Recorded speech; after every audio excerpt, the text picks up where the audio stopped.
El K-pop, BTS, el Gangnam Style, Samsung, Hyundai, sí. Vamos a hablar de Corea del Sur, pero no vamos a hablar de toda la cultura que están exportando. ¿Cómo así? Un país que en los años 80 representaba las 2/3 partes del PBI peruano ha terminado convirtiéndose en pocas décadas en un ejemplo de crecimiento y desarrollo económico. ¿Cuáles fueron las medidas concretas que tomaron en los últimos años para poder llevar riqueza justamente a millones de familias? Bueno, aquí te lo contamos.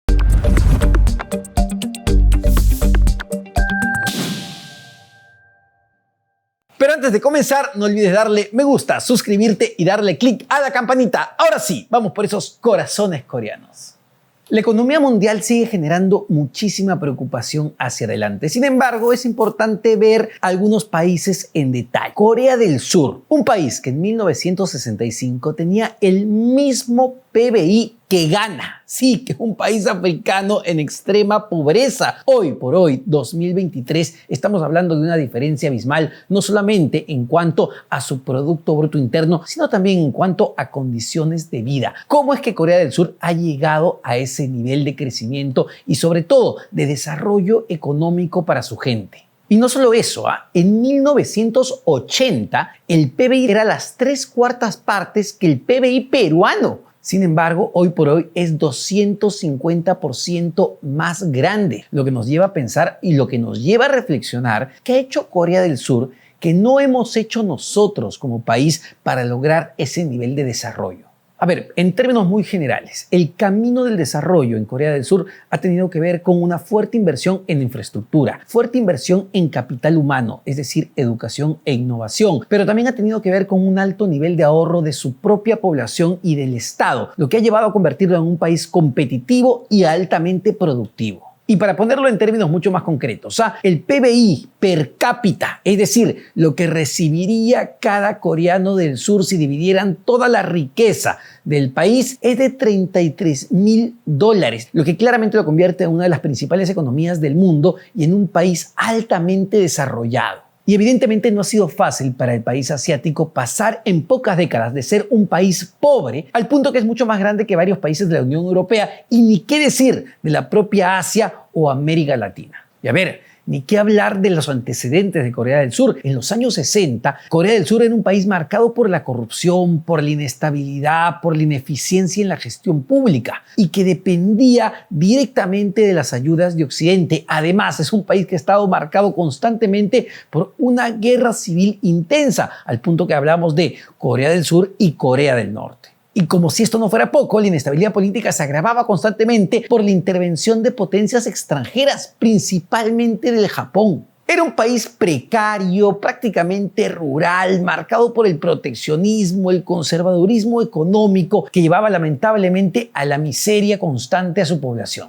Sin embargo, en los años 80, entendiendo el nivel de inestabilidad, de proteccionismo, de miseria, de pobreza que había en Corea del Sur, el gobierno de ese entonces decidió emprender una reforma industrial sumamente importante, marcado justamente por una inversión intensiva en infraestructura, capital humano y apertura de la economía, que fue lo más importante en ese momento. A ver, en Corea del Sur tenían claro que tenían que potenciar determinadas industrias y eso llevó al gobierno a apoyar, por ejemplo, a la industria química, a la industria de maquinaria pesada. Entendían que había que poner impulso en esos motores de crecimiento que los lleven justamente al desarrollo industrial y claramente el tema de innovación era fundamental para potenciar y desarrollar justamente esas nuevas industrias crecientes en un país como Corea del Sur. Pero no solamente impulsaron y fortalecieron su industria local, sino también esto fue acompañado con una apertura comercial. Es decir, había una necesidad de venderle al mundo, de exportarle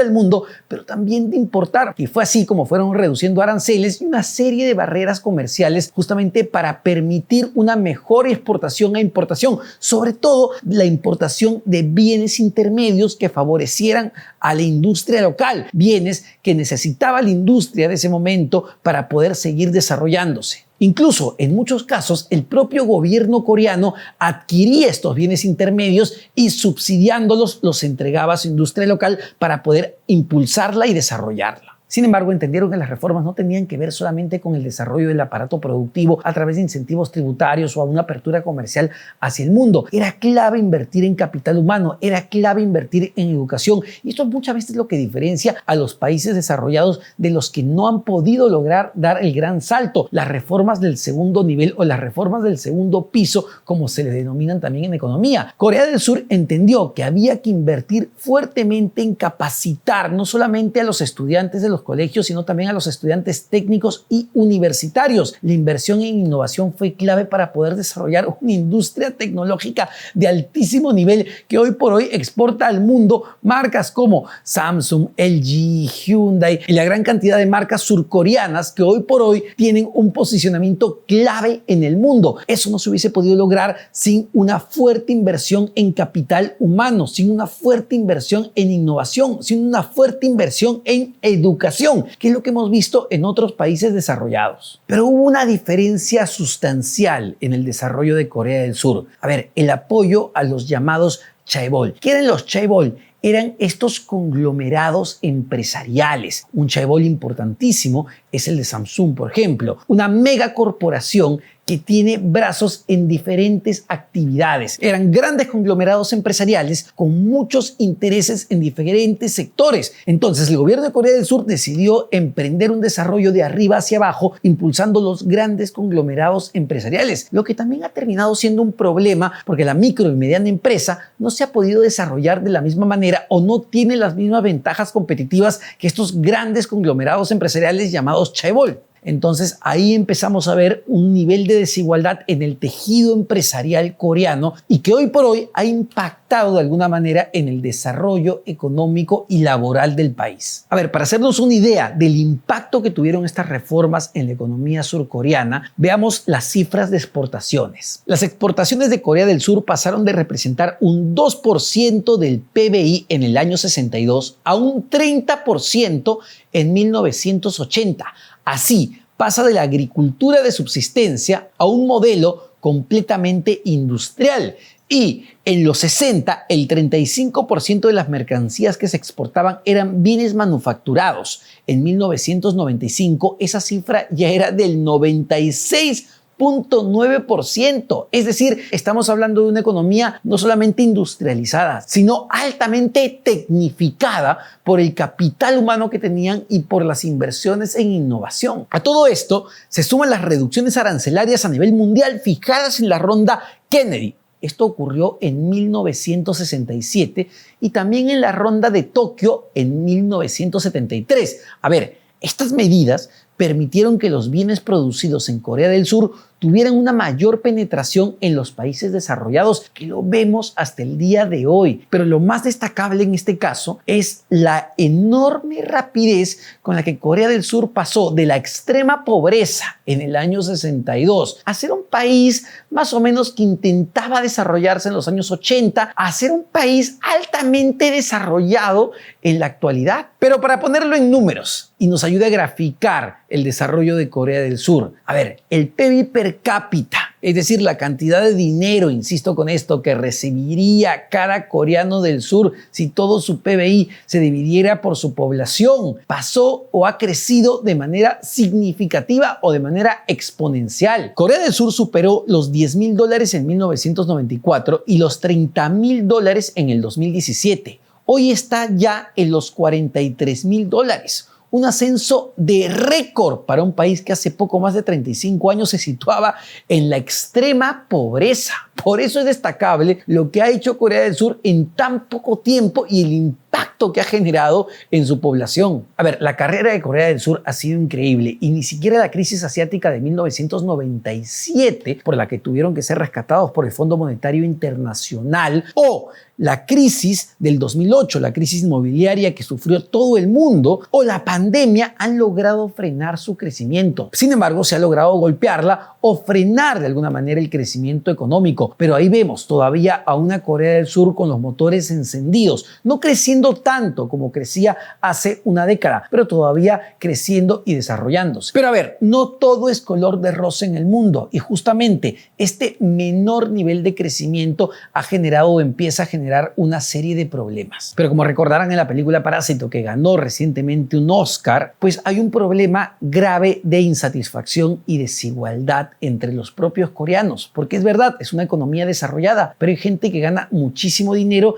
y hay gente que no necesariamente es un pobre extremo o se encuentra en zonas rurales, pero no gana tanto como la gente más rica o la gente acomodada, y esto está llevando a una serie de problemas en el tejido social. Los surcoreanos no parecen estar muy contentos con su situación actual. 3 de cada 4 jóvenes de entre 19 y 34 años quieren irse del país, según una encuesta publicada en diciembre por el diario The Hankyorek. Tras un crecimiento promedio constante de 9% en las últimas 3 décadas, Corea del Sur ha pasado a crecer un promedio de 5%. Y ustedes dirán, un 5% parece una cifra importante para un país, teniendo en cuenta cuánto es el crecimiento promedio en América Latina y sobre todo en el Perú. Claro, pero no están creciendo al mismo nivel que lo hacían, lo que hace que no estén generando el mismo nivel de empleo que generaban hace 3 décadas, o que el empleo que se está generando no sea el de la misma calidad. Y si bien la desigualdad no es un gran problema en Corea del Sur, de hecho, si medimos el índice Gini, que es el índice que mide la desigualdad según el Banco Mundial, vemos que Corea del Sur es menos desigual que los Estados Unidos o incluso que el Reino Unido. Sin embargo, todavía hay problemas serios que tienen que ver principalmente con su mercado laboral.